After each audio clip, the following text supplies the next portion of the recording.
Yuta Kotsu versus Hakari Kenji is a fight that you can't help but think about when it comes to who's the most powerful sorcerers in Jujutsu Kaisen, besides Gojo and Sukuna. I've seen several videos and posts talking about who would win if they ever fought and explaining why, but in this video I'll actually be talking about why I think they've actually already fought in the past and what happened during this fight.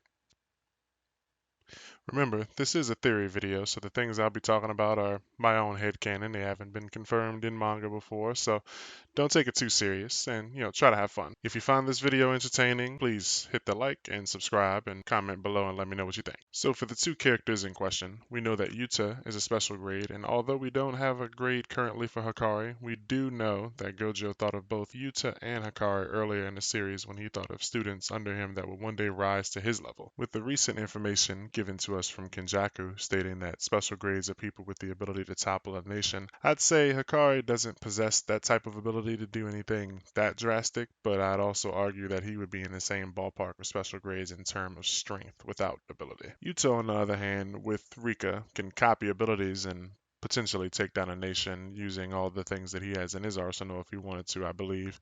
So then, why did Yuta say that Hakari was stronger than he was when he's on a roll? Was Yuta being honest? Maki seemed to think he was telling a lie, but we can see from the fight with Yuji that at least Yuta will say when he's stronger than someone or has more cursed energy than someone or something like that when he referred to himself being weak but saying that he had more cursed energy than Gojo, but Gojo just has more like an unlimited amount of cursed energy. What we know about Hakari is that he's a self-centered and easily irritable character who will swing on you immediately if you piss him off. Yuta referred to him as moody. We know that during the year before the story takes place, Hakari got into a fight with one of the higher ups at Jujutsu High and got himself suspended. But for how long? We never got any information on how long his suspension was, and for now he's been gone almost a year considering the fight that he got into happened during the night parade of 100 demons last December. Now, you may be wondering why I'm bringing up Hakari's suspension in this video, and the reason is because I would like to ask you to consider what if Hakari was only suspended for,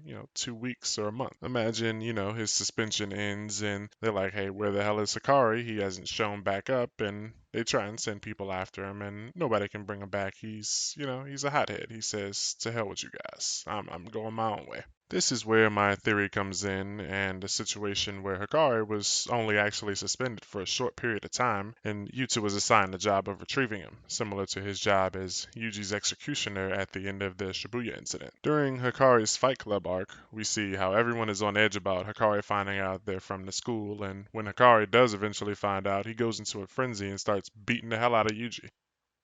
Sure, I believe it's Megami who says they don't want him to find out because maybe Hikari will run, but they know this guy is a fighter, and it makes me think that maybe a situation similar to this has happened before. When Yuta says that Hikari is stronger than himself, I can't help but think that he's fought with Hikari before. There's no way he just says something like this out of the blue, and I can't really see them fighting in, a friendly sparring match, and it makes me think that Hikari fought him by whipping out his domain expansion. People don't just whip out their domain expansions when they're, shooting in the gym, so that tells me that he saw it in the field and it was used against him. Yes, we know Yuta and Hakari are both very powerful and could go back and forth all day long about who would win the fight to the death and why, but they say it's sometimes harder to capture someone than it is to kill them. With what we saw during Hakari and Kashimo's fight, we know that even a hit in the head with lightning will cause his body to automatically activate reverse curse technique when he's in his domain to heal, so it's likely even if Yuta tried to use extreme force during the battle that Hakari would continue to stand back up even after being hit with a fatal blow. Hakari, being the moody guy we know he is, would probably also be fighting a lot harder knowing that the school that disliked him for having a non-traditional curse technique is trying to drag him back in, so he would fight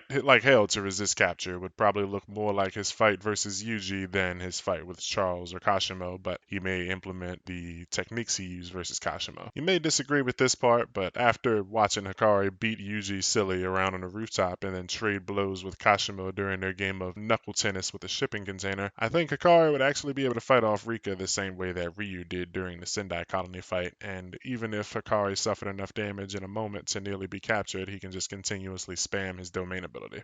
At the end of the Shibuya incident arc, when Yuta went to go kill Yuji, Yuta actually told him that he did in fact have more cursed energy than Gojo, but he himself can run out of cursed energy. Luckily, when he fully utilizes Rika's abilities, he can have unlimited cursed energy for 5 minutes, which is longer than the 4 minutes and 11 seconds that Hakari has unlimited cursed energy for from a jackpot, but Hakari can keep chaining them, giving himself unlimited cursed energy for 4 minutes each time, eventually outlasting Yuta's supply. Nearly infinitely spamming his domain ability along with the barrage of information flooding Yuta's mind from the sure hit technique portion of Restless Gambler. I personally think that Yuta would eventually deem Hakari to be simply too difficult and annoying to capture and just leave. This fight would end in a tie, with Hakari being the one to actually take a personal victory here. Even though neither of them died or actually lost the fight, Hakari would still be a free man, free from Jujutsu High to do whatever the hell he wanted. So that's a wrap on this video. Please share your thoughts in the comments, whether you agree with me or, you just want to say I'm completely out of my mind. That's fine. This is a theory video after all, and I don't do many of these often. There may be another video between this one and my next JJK video, but the next JJK video I'm working on will be about what character I think the Culling Games colonies will focus on next. Thank you for sticking around to the end of the video. Please hit that subscribe button before leaving so you don't miss any of my next releases. Good night or good afternoon, and see you next time. Bye.